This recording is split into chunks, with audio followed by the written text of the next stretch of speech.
Wish you a very good morning to all of you. I hope you all are doing good. स्वागत है आप सभी का daily current affair with MCQ के खास session में जो हम लाते हैं सुबह 7 बजे।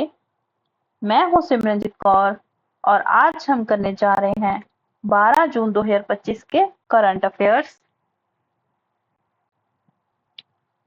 So be ready with your copies and open mind. और अगर आप हरियाणा सीईटी 2025-26 की प्रिपरेशन कर रहे हैं तो आप इस प्रैक्टिस सेट के जरिए अपनी प्रिपरेशन को और बेटर कर सकते हैं। और अगर आप इसके बारे में कोई अधिक जानकारी चाहते हैं तो आप इन दिए गए नंबरों पर संपर्क कर सकते हैं। अगर आपने अभी तक हमारे YouTube channel GK by Yogesh sir को सब्सक्राइब नहीं किया तो जल्दी से जल्दी सब्सक्राइब कर लें ताकि आने वाली वीडियोस की नोटिफिकेशन आपको जल्दी से जल्दी मिल पाए। तो चलो बढ़ते हैं हमारे क्वेश्चनों के सफर की तरफ। तो ये है हमारा कल का होमवर्क क्वेश्चन। हाल ही में किसने पहला फ्रेंच ओपन खिताब जीता है? तो इसका सही आंसर था कोको गोफ ने। तो किसने जीता है? कोको गोफ ने।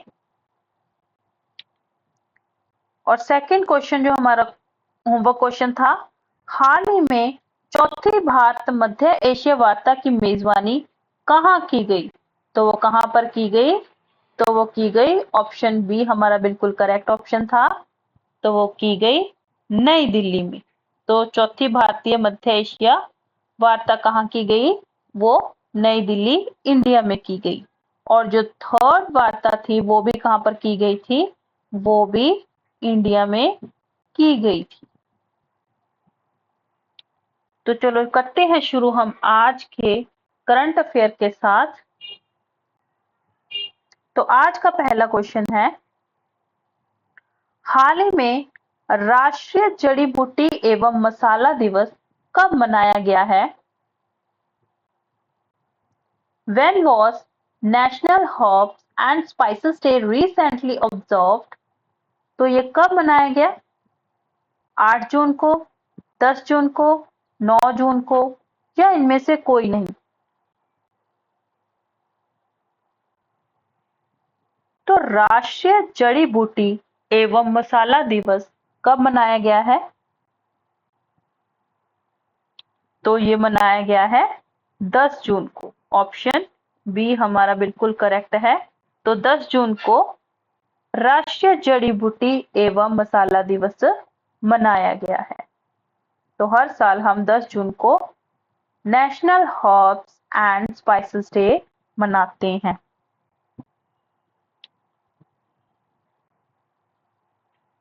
इस दिन का उद्देश्य क्या है? इस दिन का उद्देश्य जड़ी बूटियों और मसालों के महत्व को समझाना और उनके उपयोग के बारे में जागरूकता बढ़ाना है। और इसकी थीम क्या थी? Rooted in nature spiced with culture. प्रकृति में जड़े, संस्कृति से मसालेदार। तो ये थी 2025 national herbs and spices day की थीम। नेक्स्ट क्वेश्चन, कौन सी राज्य सरकार 1 अक्टूबर से जियो टैग 13 अंकों वाली इंफ्रा आईडी लॉन्च करेगी? Which government state is launching geotagged 13-digit infra IDs from October 1st? तो कौन करेगी? Option A Gujarat, option B Madhya Pradesh, option C Maharashtra या इनमें से कोई नहीं?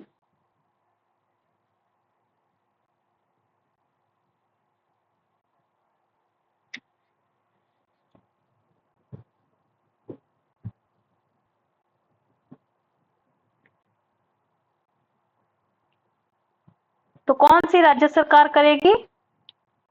तो ऑप्शन सी महाराष्ट्र। तो महाराष्ट्र क्या करेगी? 1 अक्टूबर से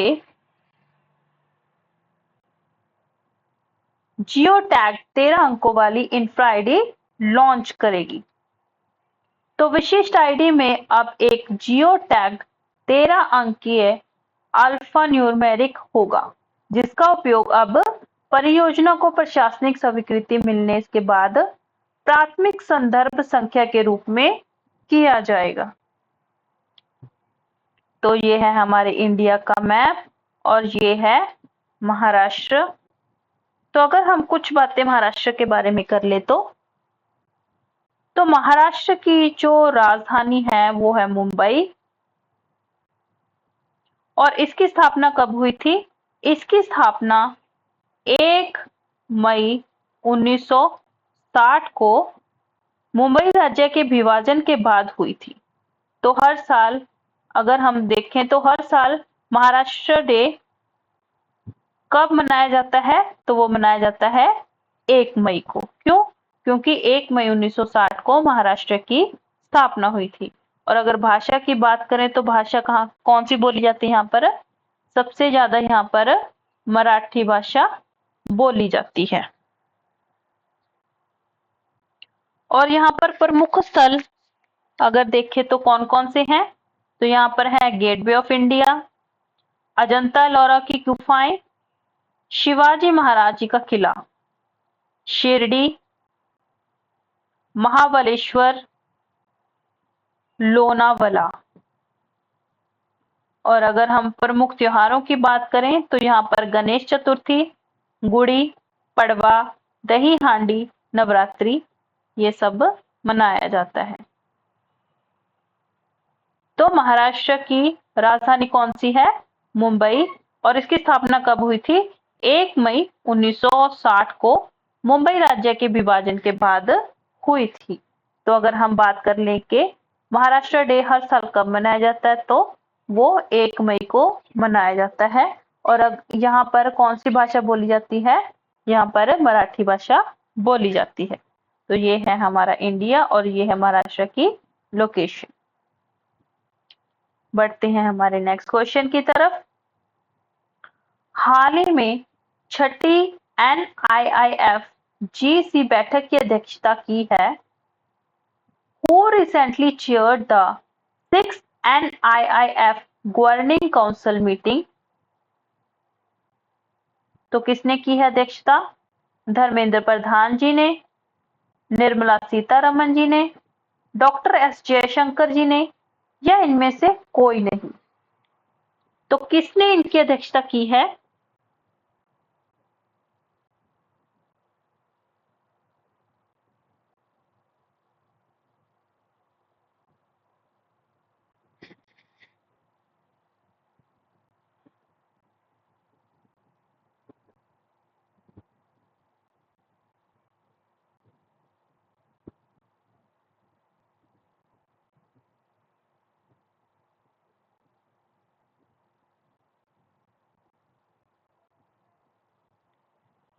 तो किसने की है? ऑप्शन बी, निर्मला सीतारमन जी ने की है। तो ये हैं निर्मला सीतारमन जी।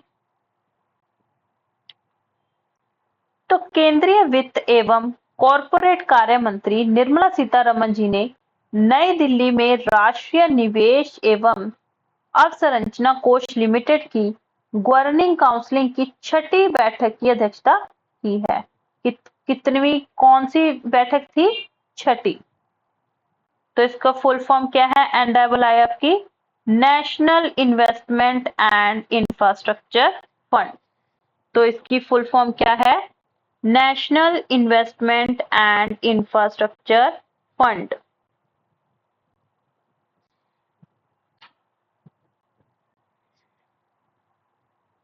तो इसकी अध्यक्षता किसने की है? तो इसकी अध्यक्षता निर्मला सीतारमन जी द्वारा की गई है। और अगर हम NIIF के बारे में बात कर लें तो NIIF क्या है? NIIF एक सरकारी समर्थित सोवरेन फंड लिंक्ड वैकल्पिक निवेश मंच है, जिसे फरवरी 2015 में भारत सरकार द्वारा स्थापित किया गया था। तो ये किसके द्वारा स्थापित किया गया था? इंडियन गवर्नमेंट के द्वारा, और ये कब किया गया था? 2 फरवरी 2015 को। कब किया गया था? फरवरी 2015। ये हम बात कर रहे हैं NIIF के बारे में। तो ये फरवरी 2015 को भारत में स्थापना इसकी की गई थी। और अगर इसकी बात कर लें आगे, तो इसकी इकाइयों में सरकार की हिस्सेदारी है जो 49%, 49% है, और शेष अंतरराष्ट्रीय संस्थागत निवेशकों द्वारा निवेशित है। मतलब इंडिया के जो गवर्नमेंट्स है वो 49% है।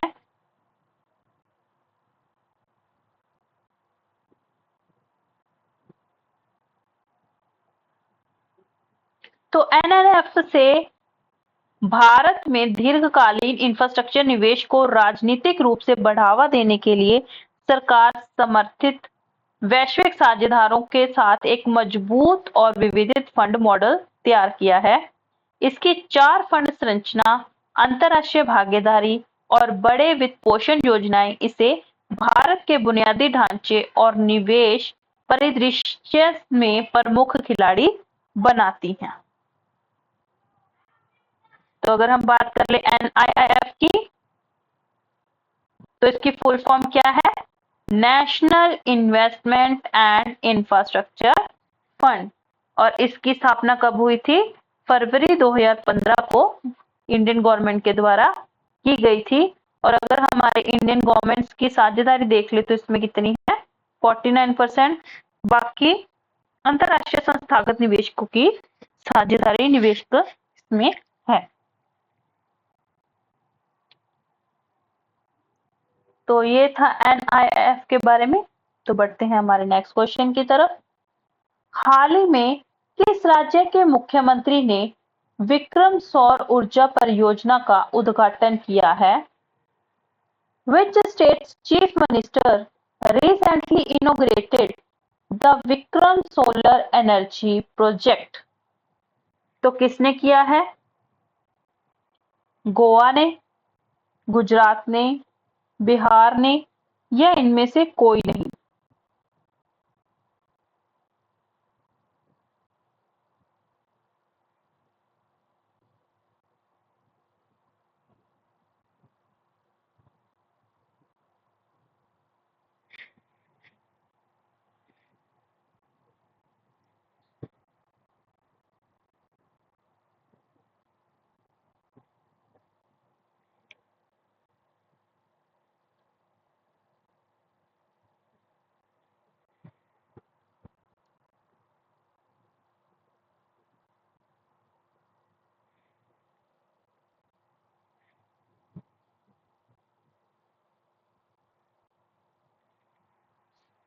तो ये किसके द्वारा किया गया है? कौन से राज्य के मुख्यमंत्री ने किया है?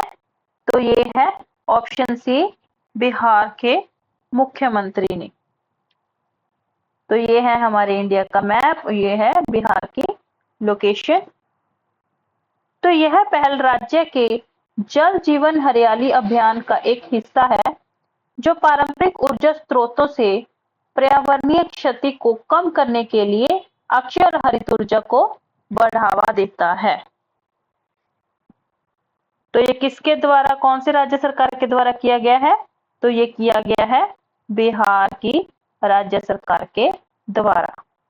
और अगर हम बात कर लें विक्रम सोलर एनर्जी प्रोजेक्ट के बारे में, तो ये क्या है? तो यह एक 2 मेगावाट क्षमता का canal bank solar power plant है, और यह पटना जिले के विक्रम प्रखंड के नहर के किनारे स्थापित किया गया है। और अगर इसकी लोकेशन की बात कर लें, एग्जैक्ट लोकेशन, तो इसकी एग्जैक्ट लोकेशन क्या है? विक्रम लॉक कैनाल, पटना जिला,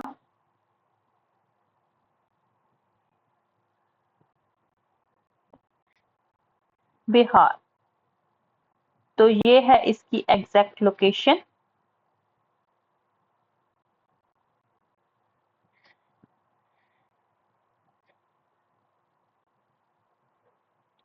और अगर इसके बारे में बात कर लें कि यह कब बनी, तो यह परियोजना 2023-24 के दौरान पूरी हुई है और इसे जल जीवन हरियाली अभियान के तहत लागू किया गया है।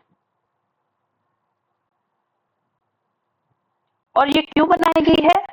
ताकि हरित ऊर्जा को बढ़ावा दिया जा सके, पारंपरिक बिजली उत्पादन पर निर्भरता कम करने के लिए, कैनाल बैंक पर सोलर पैनल लगाकर पानी की वाष्पीकरण को कम करना और भूमि का स्मार्ट उपयोग करना, और CO2 उत्सर्जन में कमी।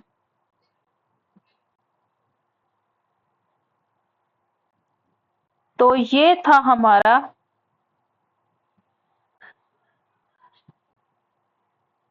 विक्रम सौर ऊर्जा परियोजना। तो ये कहां पर हुई है?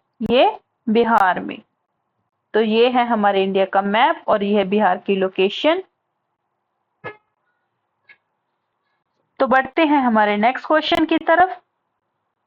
हाल ही में कौन सा देश ईरान में 8 परमाणु संयंत्र बनाएगा? और recently which country has announced building 8 nuclear power plants in Iran? तो कौन बनाएगा? ऑप्शंस हैं चीन, रूस, अमेरिका या इनमें से कोई नहीं।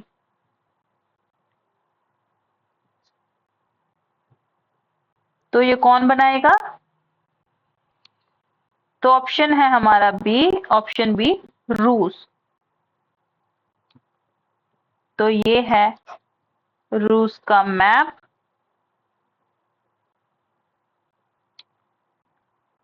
तो atomic energy organization of Iran के अध्यक्ष मोहम्मद इस्लाम ने घोषणा की है कि रूस दोनों देशों के बीच पहले से हस्ताक्षरित अनुबंध के अंतर्गत ईरान में 8 परमाणु ऊर्जा संयंत्रों का निर्माण करेगा।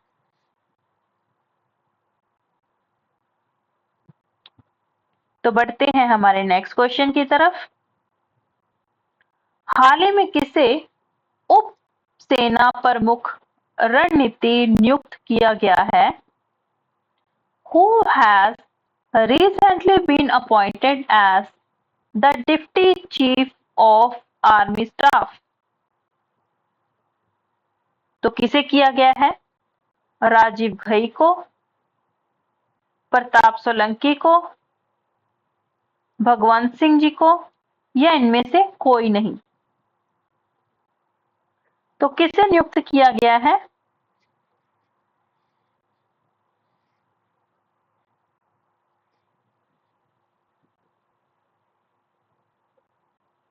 तो किसे किया गया है? हमारा सही ऑप्शन है ऑप्शन ए, राजीव घई जी को। तो ये है राजीव घई।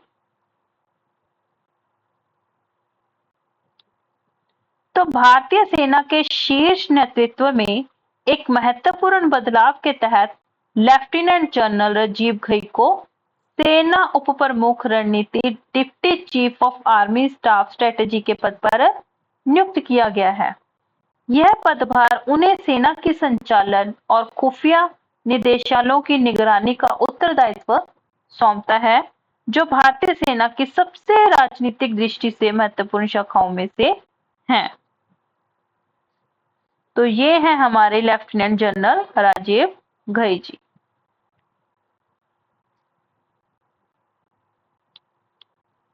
बढ़ते हैं हमारे नेक्स्ट क्वेश्चन की तरफ। हाल ही में किस राज्य ने कपास की खेती में 20% की वृद्धि दर्ज की है? Which state recently recorded a 20% increase in cotton cultivation? तो किसने की है? गुजरात ने, पंजाब ने, महाराष्ट्र ने या इनमें से कोई नहीं।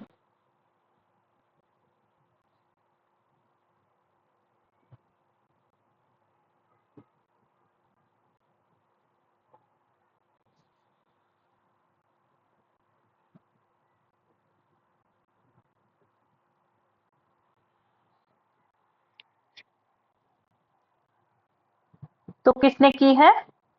तो ये है हमारा ऑप्शन बी, पंजाब। तो किसने की है? पंजाब ने। ये है हमारे इंडिया का मैप और ये है पंजाब की लोकेशन। और अगर हम पंजाब के बारे में थोड़ी सी बात कर लें, तो जो पंजाब है वो भारत के उत्तर पश्चिम एरिया में स्थित है। जो इसकी सीमाएं हैं वो उत्तर में जम्मू कश्मीर, पूर्व में हिमाचल प्रदेश, दक्षिण में हरियाणा और पश्चिम में पाकिस्तान के साथ लगती हैं। और अगर इसकी राजधानी की बात कर लें तो चंडीगढ़ इसकी राजधानी है।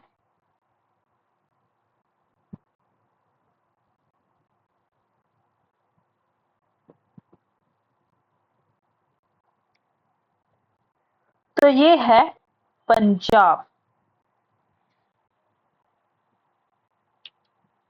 तो कपास की खेती के अंतर्गत कुल क्षेत्रफल पिछले वर्ष के 2.49 लाख एकड़ से बढ़कर इस वर्ष 2025 में 2.98 लाख एकड़ हो गया है। राज्य में कपास की खेती में अग्रणी 4 जिले क्रमशः फाजिल्का, मानसा, बठिंडा और श्री मुक्तसर साहिब हैं। तो हमारे इस क्वेश्चन का आंसर क्या है? पंजाब।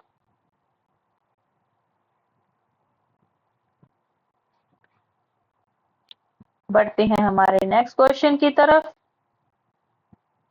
हाल ही में 11वां ब्रिक्स संसदीय मंच कहां आयोजित किया गया है? Recently, where was the 11th BRICS Parliamentary Forum held? तो वो कहां पर किया गया है? बीजिंग में, नई दिल्ली में, ब्रोसिलिया में या इनमें से कोई नहीं? तो वो कहां पर किया गया है? तो वो किया गया है ऑप्शन सी, ब्रोसिलिया में। तो वो कहां पर किया गया है? ब्रोसिलिया में।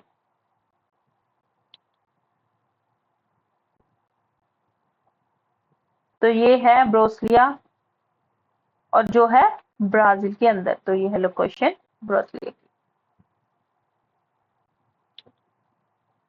बढ़ते हैं हमारे नेक्स्ट क्वेश्चन की तरफ। हाल ही में कहां पोषण पोआ उत्सव मनाया जा रहा है? Recently, where is the पोषण पोआ फेस्टिवल being celebrated? तो हमारे ऑप्शन है श्रीलंका में, बांग्लादेश में, इंडोनेशिया में या इनमें से कोई नहीं।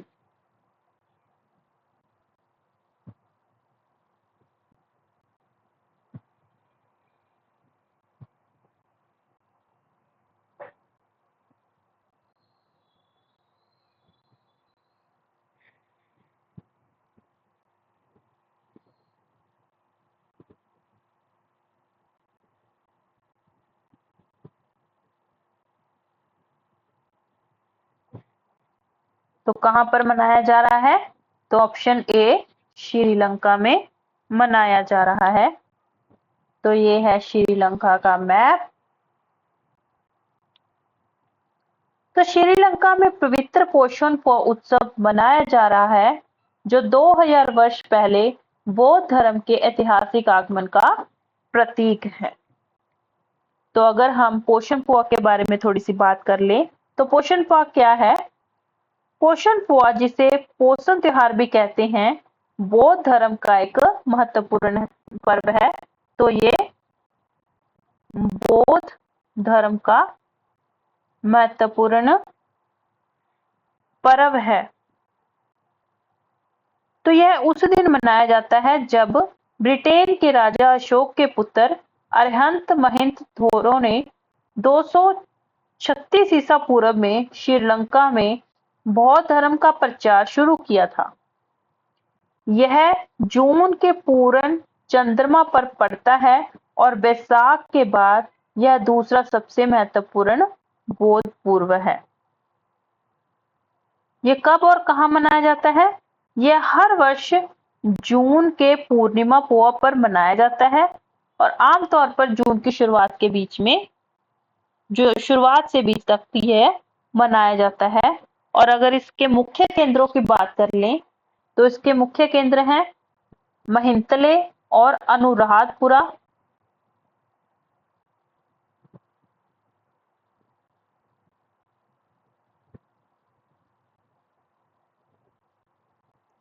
तो ये था कुछ पोषण महोत्सव के बारे में। तो सबसे मेन चीज है कि ये एक बौद्ध धर्म का त्योहार है जो जून के शुरू में शुरू होके बीच में से खत्म किया जाता है। बढ़ते हैं हमारे नेक्स्ट क्वेश्चन की तरफ। हाल ही में किस हाई कोर्ट ने मां के पुनर्विवाह पर बेटे का उपनाम बदलने का आदेश दिया है?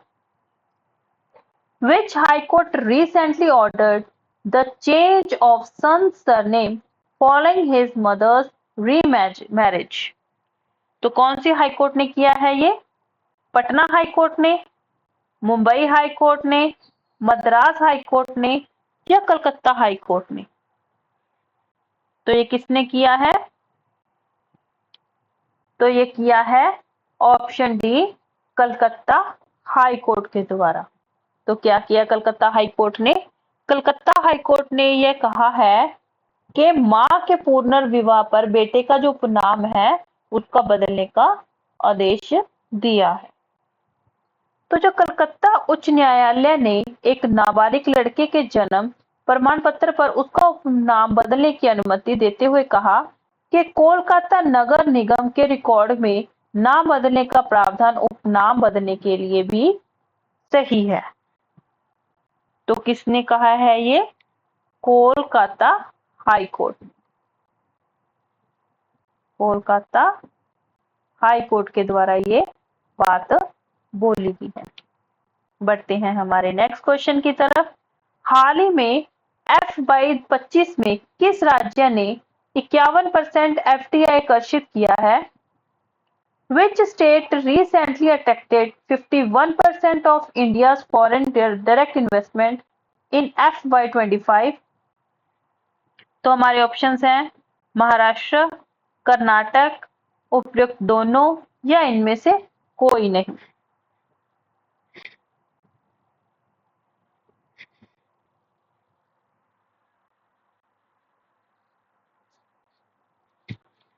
तो किसके द्वारा किया गया है ये?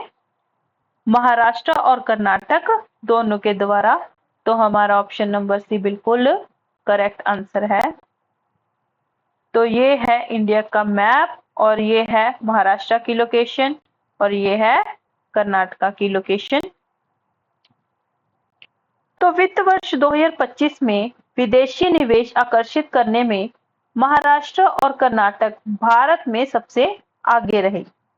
इन दोनों राज्यों ने कुल एफडीआई में 51% की हिस्सेदारी हासिल की है और महाराष्ट्र को सर्वाधिक एफडीआई मिला, उसके बाद कर्नाटक का स्थान रहा है। तो हमारा सही आंसर कौन है? महाराष्ट्र एंड कर्नाटक।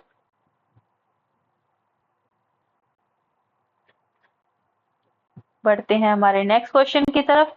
हाल ही में संयुक्त राष्ट्र महासभा ने किस वर्ष को अंतरराष्ट्रीय महिला कृषक वर्ष घोषित किया है? Recently, the United Nations General Assembly has declared which year as the International Year of Women's Farmers? तो ऑप्शन हैं 2027 को, 2026, 2028 या इनमें से कोई नहीं। तो कौन से वर्ष को अंतरराष्ट्रीय महिला कृषक वर्ष घोषित किया है? तो ये किया गया है ऑप्शन नंबर बी। तो ये किया गया है ऑप्शन बी 2026 में।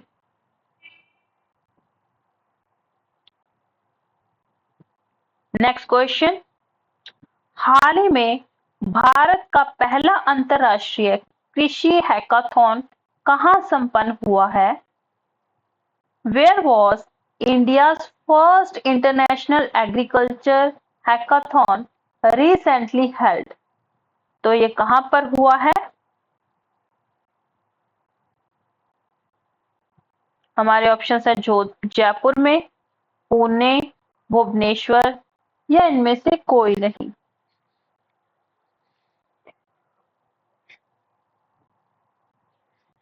तो ये कहां पर हुआ है?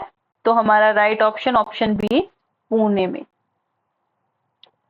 तो ये है इंडिया का मैप और ये है पुणे की लोकेशन जो कि महाराष्ट्र में है। बढ़ते हैं हमारे नेक्स्ट क्वेश्चन की तरफ। हाल ही में किस देश के दिग्गज बल्लेबाज निकोलसन पूरन ने अंतरराष्ट्रीय क्रिकेट से लिया है? Recently, the legendary batsman Nicholas Pooran from which country has retired from international cricket?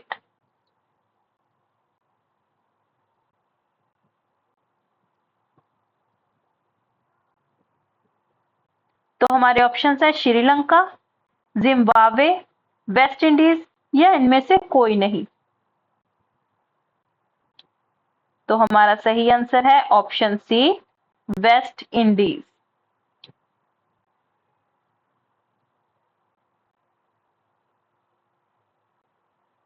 तो ये हैं निकोलसन पूरन।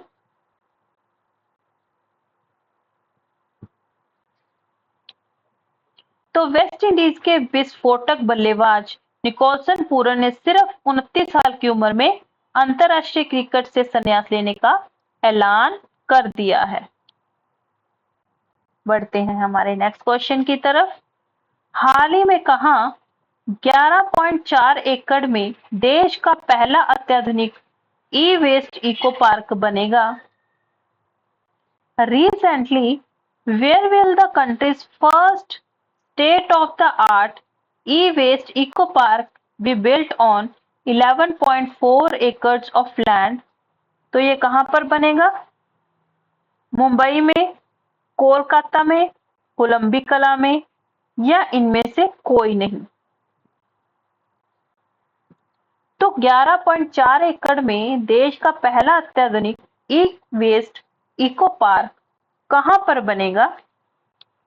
तो ये बनेगा ऑप्शन सी, कोलंबी कला में। सतत विकास और स्वच्छ शहरी जीवन की दिशा में एक महत्वपूर्ण कदम उठाते हुए दिल्ली सरकार ने भारत का पहला इलेक्ट्रॉनिक कचरा ई वेस्ट इको पार्क स्थापित करने की घोषणा की है। यह अत्याधुनिक सुविधा उत्तर दिल्ली के कोलंबी कला क्षेत्र में बनाई जाएगी और इसे सर्कुलर इकोनॉमी परिप्रचलन अर्थव्यवस्था की दिशा में एक राष्ट्रीय मॉडल के रूप में विकसित किया जाएगा। तो इसका हमारा सही आंसर क्या है? कोलंबी कला। तो क्या सही आंसर है? कोलंबी कला जो कि दिल्ली में स्थित है। तो ये था हमारा आज का लास्ट क्वेश्चन। तो हम बढ़ते हैं आज के होमवर्क क्वेश्चन की तरफ। तो हाल ही में माइक्रोसॉफ्ट को पछाड़कर दुनिया की सबसे मूल्यवान कंपनी कौन बनी है? तो इस क्वेश्चन का आंसर आप कमेंट बॉक्स में देना। तो ये था हमारा आज का लास्ट क्वेश्चन। तो आज हम अपना सेशन यहीं तक रखते हैं। तो मिलते हैं हम कल सुबह 7 बजे नेक्स्ट करंट अफेयर के साथ। तब तक thank you, goodbye, take care.